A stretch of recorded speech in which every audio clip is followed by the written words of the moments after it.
Hello students, आज के इस कॉस्ट अकाउंटिंग विषय के चैप्टर की जिसकी हम बात करेंगे उसका नाम है उपरिव्यय लागत नियंत्रण।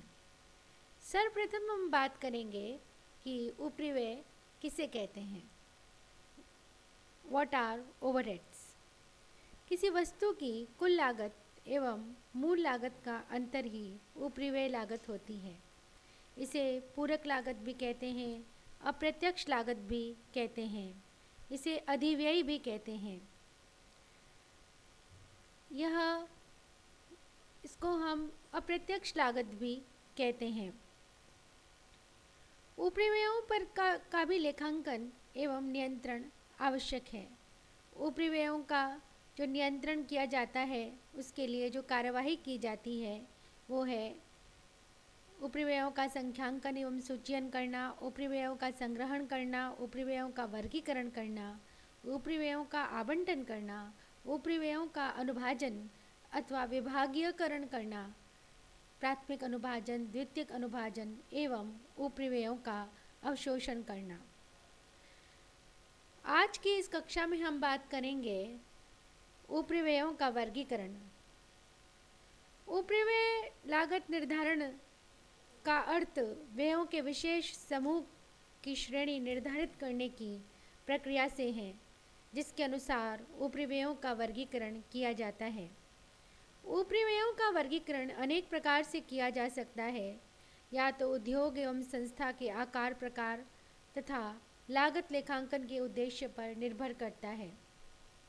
इनका वर्गीकरण इस प्रकार किया जाता है: क्रियाशीलता के अनुसार, परिवर्तनशीलता या प्रकृति के आचरण के अनुसार, नियंत्रण के अनुसार एवं सामान्यता के अनुसार। क्रियाशीलता के आधार पर हम उपरिव्ययों का निम्न समूहों में वर्गीकृत कर सकते हैं: कारखाना उपरिव्यय, कार्यालय उपरिव्यय, विक्रय उपरिव्यय एवं वितरण उपरिव्यय।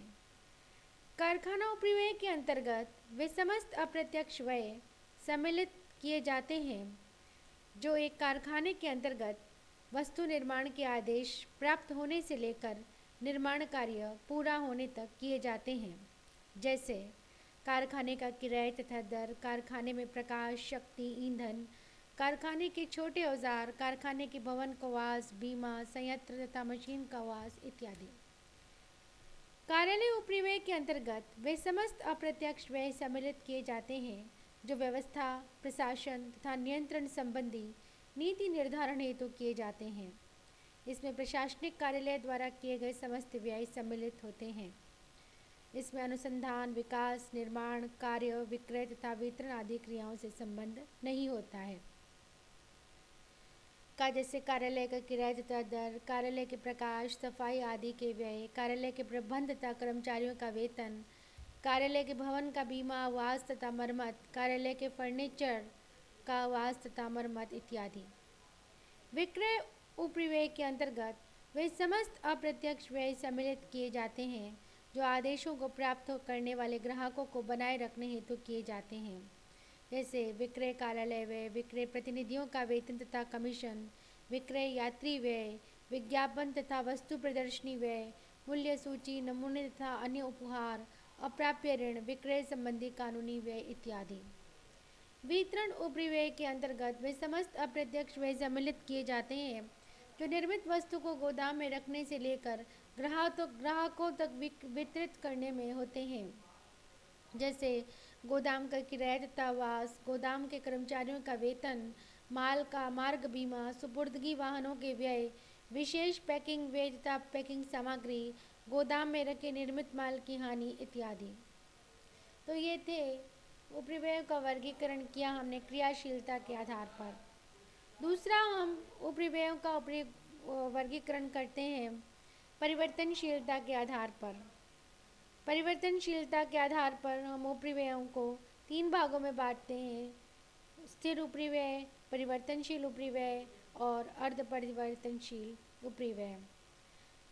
स्थिर उपरिव्यय वे उपरिव्यय है जिन पर एक सीमा मीन्स एक निश्चित उत्पादन क्षमता तक उत्पादन की मात्रा का कोई प्रभाव नहीं पड़ता है, उन्हें स्थिर उपरिव्यय कहते हैं। उत्पादन की मात्रा में वृद्धि अथवा कमी के फलस्वरूप ये व्यय बढ़ते अथवा घटते नहीं हैं। इन्हें अवधि व्यय भी कहते हैं। इन्हें कामबंदी ऊपरी व्यय अथवा स्थायी लागत भी कहते हैं, जैसे भवन का किराया, दर तथा बीमा, भवन व स्थायी संपत्तियों की मरम्मत तथा वास, अनुसंधान व्यय, प्रबंधकों का वेतन, स्थायी कर्मचारियों का पारिश्रमिक। परिवर्तनशील ऊपरी व्यय वे व्यय है जो प्रत्यक्ष रूप से उत्पाद की मात्रा से संबंधित होते हैं, उन्हें परिवर्तनशील ऊपरी व्यय कहते हैं। साधारणतः इन ऊपरी व्ययों में उत्पादन मात्रा में अनुपात में ही परिवर्तन होते रहते हैं।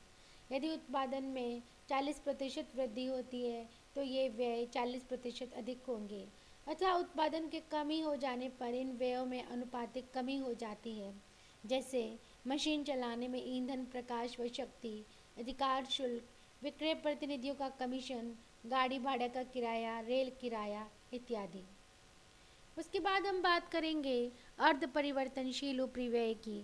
ऐसे अप्रत्यक्ष व्यय जो उत्पादन की मात्रा से संबंधित तो होते हैं, परंतु इनमें परिवर्तन उत्पादन की मात्रा में परिवर्तन के अनुपात में नहीं होता है, जैसे मरम्मत तथा अनुरक्षण व्यय, पर्यवेक्षण तथा निरीक्षण, अधिकोषण व्यय, कारखाना सफाई तथा प्रकाश व्यय, संयंत्र तथा मशीन का वास। इन व्ययों में स्थिरता तथा परिवर्तनशीलता का अलग अलग अंश विभिन्न रीतियों द्वारा ज्ञात किया जा सकता है। किसी वस्तु अथवा उपकार्य की कुल तथा प्रति इकाई लागत निर्धारित करते समय प्रत्येक अर्थ परिवर्तनशील व्यय में से स्थायी एवं परिवर्तनशील अंश को अलग अलग ज्ञात कर स्थिर अंश को स्थायी ऊपरी व्यय तथा परिवर्तनशील अंश को परिवर्तनशील ऊपरी व्यय में सम्मिलित किया जाता है। उसके बाद जो वर्गीकरण है वह है नियंत्रण योग्यता के आधार पर वर्गीकरण। इस आधार पर व्ययों को दो वर्गों में विभाजित किया जा सकता है, नियंत्रण योग्य व्यय तथा नियंत्रण न किए जाने योग्य व्यय, कंट्रोलेबल एक्सपेंसेस और अनकंट्रोलेबल एक्सपेंसेस।